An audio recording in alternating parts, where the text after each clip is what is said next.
everyone. இன்னைக்கு நம்ம linear programmingல introduction பார்த்தும் graphical method of solving linear programming problems பத்தியும் இந்த வீடியோல பார்க்கலாம். Linear programming problems short formல LPP அப்படி நம்ம சொல்லுவோம். The term programming means planning and it refer to a particular plan of action from among several alternatives for maximizing profit or minimizing cost etc. So profit வந்து அதிகப்படுத்தணும் and என்னோட செலவை வந்து கம்மிப்படுத்தணும். So இந்த மாதிரி ஏரியாலலாம் நம்ம பிளான் பண்ணுவோம் இல்லையா, அதுக்கு வந்து நம்ம இங்க LPP யூஸ் பண்ணி ஃபைண்ட் பண்ணலாம். The programming problems deals with determining optimal allocation of limited resources to meet a given objective such as least cost, maximum profit, highest margin or least time when resources have alternate uses. So இந்த மாதிரி ஏரியாலலாம் வந்து நம்ம LPP use பண்ணி find பண்ணலாம். practical problems upcoming வீடியோல நான் போடுறேன். இப்போ நம்ம graphical methodல எப்படி சால்வ் பண்றது அப்படிங்கறத மட்டும் இந்த வீடியோல பார்க்கலாம். Example, solve the following LPP graphically. Maximize z equal to 3x plus 4y subject to the constraint x plus y less than or equal to 4, x greater than or equal to 0, y greater than or equal to 0 அப்படின்னு சொல்லிட்டு linear inequalities நம்ம கொடுத்திருக்காங்க. நான் linear inequalities graphically எப்படி solve பண்ணனும் அப்படிங்கிறதுக்கு video போட்டுருக்கேன். Miss பண்ணவங்க டிஸ்கிரிப்ஷன்ல லிங்க் கொடுத்திருக்கேன், யூஸ் பண்ணிக்கோங்க. சோ இப்போ இங்க வந்து x plus y less than or equal to 4. So இதுக்கு வந்து நான் ஒரு 3 பாயிண்ட்ஸ் நான் ஃபைண்ட் பண்ணிட்டு அதை பிளாட் பண்ணி நான் இங்க லைன் வரைஞ்சிருக்கேன். அதுக்கு அப்புறம் அது எந்த சைடுல ஆன்சர் இருக்கும் அப்படிங்கறதையும் நான் கண்டுபிடிச்சிருக்கேன். சோ இந்த லைனுக்கு லோயர் பார்ட்ல ஒரு பாயிண்ட் எடுத்துக்கிறேன், ஆரிஜின்ங்கற பாயிண்ட். அதை நான் இந்த ஈக்குவேஷன்ல சப்ஸ்டிட்யூட் பண்ணி பார்க்கும்போது எனக்கு ட்ரூ அப்படின்னு ஆன்சர் கிடைக்குது. அதனால அந்த பாயிண்ட் இருக்கிற சைடு நான் வந்து ஷேட் பண்ணணும். சோ என்னோட இங்க ஆரோ மார்க் நான் போட்டிருக்கேன். சோ இந்த லைனுக்கு ஆன்சர் வந்துட்டு எனக்கு லோயர் பார்ட்ல இருக்கும்.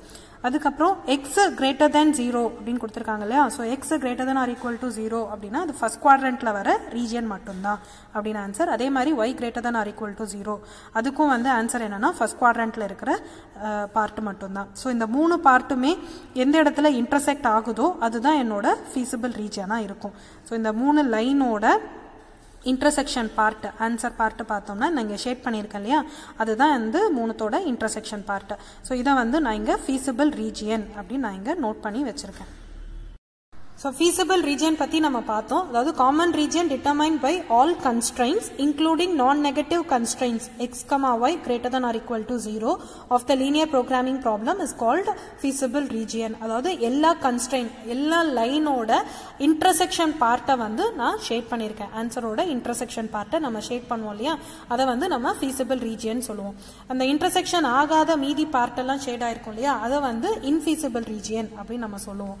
Then every point of this feasible region, the feasible region குள்ள இருக்கிற ஒவ்வொரு பாயிண்ட்டுமே வந்து நம்ம என்னன்னு சொல்லலாம்னா feasible solution அப்படின்னு சொல்லலாம். நெக்ஸ்ட் முக்கியமானது என்ன அப்படின்னா கார்னர் பாயிண்ட் நம்ம ஃபைண்ட் பண்ணணும். கார்னர் பாயிண்ட் அப்படின்னா என்னன்னா are the vertices of the feasible region.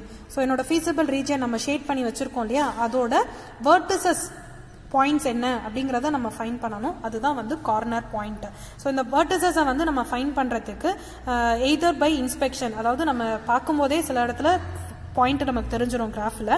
அப்படி தெரியல அப்படின்னா அந்த 2 லைன்ஸ் இருக்கு இல்லையா, ஸோ 2 லைன்ஸோட ஈக்குவேஷனை வந்து நான் சால்வ் பண்ணி அந்த இன்டர்செக்ஷன் பாயிண்ட் என்ன அப்படிங்கறத நான் இங்க ஃபைண்ட் பண்ணணும். ஸோ அதுதான் வந்து கார்னர் பாயிண்ட். ஸோ இப்போ நம்ம இந்த கிராஃப்ல கார்னர் பாயிண்ட்ஸ் நம்ம ஃபைண்ட் பண்ணுவோம். கார்னர் பாயிண்ட்ஸ்னா குறைஞ்சது அந்த 2 லைன்ஸ் வந்து இன்டர்செக்ட் ஆயிருக்கணும். ஸோ இங்க பார்த்தோம் அப்படின்னா ஒய் ஆக்சஸும் அந்த லைனும் இன்டர்செக்ட் ஆயிருக்கு. ஸோ இந்த ஏங்கிற பாயிண்ட் வந்து ஒரு கார்னர் பாயிண்ட் 0,4 இது பார்க்கும்போதே நமக்கு தெரிஞ்சிருச்சு. தென் அதே மாதிரி இங்க பிங்கிற பாயிண்ட்டும் ஒரு கார்னர் பாயிண்ட். இங்க வந்து எக்ஸ் ஆக்சஸும் அந்த லைனும் இன்டர்செக்ட் ஆயிருக்கு. ஸோ பிங்கிறது 4,0 இதுவும் எனக்கு பார்க்கும்போதே தெரிஞ்சிருச்சு. தென் அடுத்து பார்த்தோம் அப்படின்னா ஆரிஜின் பாயிண்ட். ஸோ இதை வந்து ஒரு ட்ரையாங்கிள் ஷேப்ல இருக்கிறதுனால இந்த ஆல் 3 வெர்டிசஸையும் நான் இங்க வந்து ஃபைண்ட் பண்ணியிருக்கேன். ஸோ ஆரிஜின் ஒரு பாயிண்ட், ஏ ஒரு பாயிண்ட், பி ஒரு பாயிண்ட், இது எல்லாமே வந்து கார்னர் பாயிண்ட்ஸ். இந்த கார்னர் பாயிண்ட்ஸ் நம்ம கண்டுபிடிச்சதுக்கு அப்புறம் அதை எடுத்துட்டு போய் இந்த மேக்ஸிமைஸ் அவங்க கொடுத்துருக்காங்க இல்லையா, ஸோ இதுல சப்ஸ்டியூட் பண்ணி அவங்க மேக்ஸிமம் கேட்டாங்கன்னா எது மேக்ஸிமமா இருக்கோ அதுதான் என்னோட சொல்யூஷனா இருக்கும். அதுக்கு தான் நம்ம வந்து கார்னர் பாயிண்ட் கண்டுபிடிக்கிறோம். ஸோ நம்ம கண்டுபிடிச்சிருக்க கார்னர் பாயிண்ட்ஸை நான் இங்கே எடுத்திருக்கேன். இந்த கார்னர் பாயிண்ட்டை எடுத்துட்டு போய் இந்த ஜி வேல்யூல நம்ம சப்ஸ்டியூட் பண்ணோம். ஸோ 0,0 இந்த ஃபர்ஸ்ட் பாயிண்ட்டை நான் இங்கே சப்ஸ்டியூட் பண்ணேன் அப்படின்னா எனக்கு ஜியோட வேல்யூ 0ன்னு கிடைக்குது. அடுத்து 0,4 இதை சப்ஸ்டியூட் பண்ணும்போது எனக்கு 16 அப்படின்னு கிடைக்குது. 4,0 சப்ஸ்டியூட் பண்ணேன் அப்படின்னா எனக்கு 12 அப்படிங்கிற ஆன்சர் கிடைக்குது. இப்போ இந்த வேல்யூஸ்ல எது அதிகமா இருக்கோ அதுதான் என்னோட மேக்ஸிமம் வேல்யூ. ஏன்னா கொஸ்டின்ல மேக்ஸிமம் தான் ஃபைண்ட் பண்ண சொன்னாங்க. ஸோ இதில் பார்க்கும்போது எனக்கு 16 தான் வந்து மேக்ஸிமமா இருக்கு. ஸோ இந்த 16 எனக்கு எப்போ கிடைச்சது அப்படின்னா 0,4 அப்படிங்கிற பாயிண்ட்ல எனக்கு 16 அப்படிங்கிற வேல்யூ மேக்ஸிமமா கிடைச்சது. So the maximum value of Z is 16 at the point 0,4. So இதுதான் வந்து graphical method of solving LPP. இந்த வீடியோ உங்களுக்கு பிடிச்சிருந்தது அப்படின்னா லைக் பண்ணுங்க, ஷேர் பண்ணுங்க, சப்ஸ்கிரைப் பண்ணுங்க, மறக்காம பெல் ஐகான் கிளிக் பண்ணுங்க.